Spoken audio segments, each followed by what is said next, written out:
donne à voir un jeune homme qui marche dans les rues d'Alger, toujours de la même manière, et qui reproduit le geste d'un artiste qui s'appelle Bruce Nauman, dans le contexte algérois contemporain, pour ce jeune homme, Idir, qui en fait est enfermé en Algérie puisqu'il ne veut pas faire son service militaire. Si jamais il sort d'Algérie, il ne pourra plus jamais y retourner, sous peine d'être emprisonné en fait. Il sera considéré comme déserteur. Il y avait quand même l'idée qu'il était bien qu'on puisse présenter finalement le résultat de tout ce travail dans un lieu nantais. Mais ça ne s'est pas fait de manière directe du tout, c'est plutôt une rencontre avec Catel Jaffrès et avec Sophie Lévy, donc qui s'occupe des productions et des programmations du musée.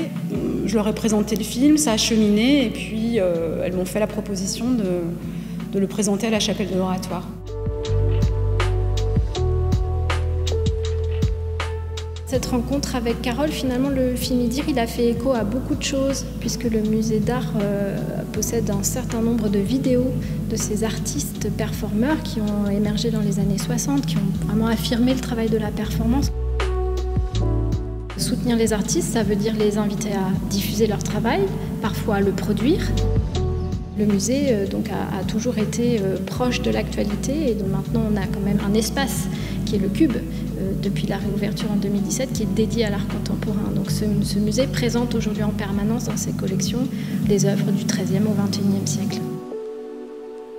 En tant qu'artiste, on s'inscrit dans une histoire et une historicité, et ça me paraît au contraire très très important que l'art contemporain soit au cœur des musées et des institutions contemporaines. C'est pour moi fondamental.